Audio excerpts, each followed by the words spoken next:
यहाँ एक कल कांग्रेस की वर्किंग कमेटी की बैठक होने जा रही है। मध्य प्रदेश, छत्तीसगढ़ समेत चुनावी राज्यों के लिए इस बैठक में रणनीति तैयार की जाएगी। दिल्ली में ये बैठक होगी जहां जातीय जनगणना, महिला आरक्षण पर चर्चा की जा सकती है। तो टिकट को लेकर भी इस बैठक में मंथन हो सकता है।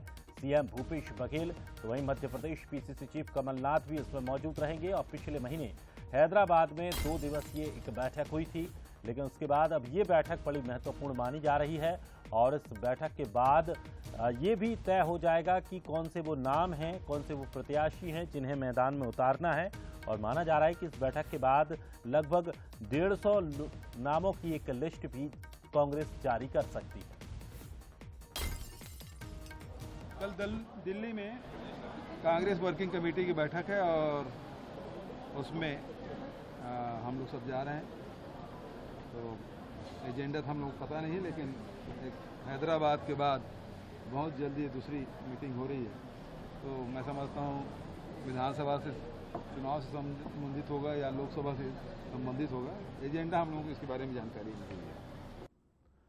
तो बैठक कल दिल्ली में होनी है, लेकिन उससे पहले आज रायपुर में बैठक चली और 5 घंटे तक कांग्रेस चुनाव समिति की बैठक हुई, जहां बैठक के बाद सीएम भूपेश बघेल का एक बयान सामने आया। उन्होंने कहा कि दावेदारों के सभी नामों पर इस बैठक में चर्चा हुई है। जो नाम सर्वे और नेताओं ने सुझाव दिया था, उसी नामों पर मुहर लगेगी। स्क्रीनिंग के बाद सीईसी के नामों पर मुहर लग जाएगी। अभी एक पीसी की हमारी बैठक हुई, पीसी की लगातार बैठकें हो रही है। उसके बाद स्क्रीनिंग की एक बैठक हो चुकी है, 2 बैठकें हुई। एक बार और आए थे, दूसरा राजीव भवन में हुआ था। तो स्क्रीनिंग के बाद फिर सीईसी में वो फाइनल होगा। हर सीट पर देखकर कर रहे हैं। हर सीट पर उसका विश्लेषण करके या आगे वहाँ का फीडबैक लेकर पार्टी से भी और लोगों से भी उसी तरह से फिर फैसला होगा, क्योंकि हर एक सीट महत्वपूर्ण होती है।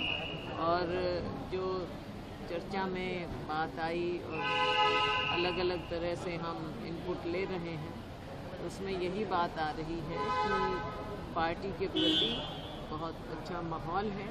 और एमएलएस की जहाँ तक या कैंडिडेट्स की बात है, तो सीट पर सीट हम उस पर डिस्कशन करके फिर फैसला लेंगे। और चलिए अधिक जानकारी के लिए हमारे सहयोगी टिकेश हमारे साथ जुड़ गए हैं। टिकेश, छत्तीसगढ़ में 5 घंटे तक कांग्रेस चुनाव समिति की बैठक चली। हालांकि एक बड़ी बैठक कल दिल्ली में भी होनी है, लेकिन इस बैठक के बाद जो भूपेश बघेल का बयान सामने आया, उसमें ये तो लगभग है कि नाम तो तय कर लिए गए हैं। आखिर कांग्रेस इन नामों का उजागर क्यों नहीं कर रही? क्यों लिस्ट अपनी जारी इतनी जल्दी नहीं कर पा रही है? देखिए दिनेश, आपको बता दूं कि लगातार जिस तरीके से प्रदेश भर में नामों पर चर्चा जोरों पर है, वही कांग्रेस की आज के प्रदेश चुनाव समिति की बैठक हुई। मैराथन बैठक इसको कहा जा रहा है। करीबन 5 घंटे तक बैठक चली और इस 5 घंटे तक करीबन 25 नामों पर चर्चा हुआ है। जो नाम पेचीदा था, जिन जगहों पर नाम का पेच फंस रहा था, उन जगहों को अब इस बैठक के बाद क्लियर कर लिया गया, जिसमें जो आवेदन आए थे, जो नाम का चर्चा चल रहा था, जो नेताओं ने रिकमेंडेशन भी किया था, उन तमाम दावेदारों के नाम पर चर्चा किया गया। और चर्चा के उपरांत अब जो 25 सीटें बची हुई थी, जो राजीव भवन में बैठक हुई थी पिछले बैठक, उसके बाद 65 सीटों पर उन्होंने नाम तय कर लिए थे। अब जो 25 सीटें उस सीटों पर भी नाम तय कर लिए गए। अब शुभ मुहूर्त का इंतजार है और ये कहा जा रहा है बिल्कुल टिकेश, और शुभ मुहूर्त का इंतजार प्रत्याशियों के साथ साथ छत्तीसगढ़ की जनता को है कि आखिर पता तो चले कि कौन से वो नाम हैं जो अब इस बार कांग्रेस की तरफ से मैदान में उतरने जा रहे हैं। शुक्रिया टिकेश।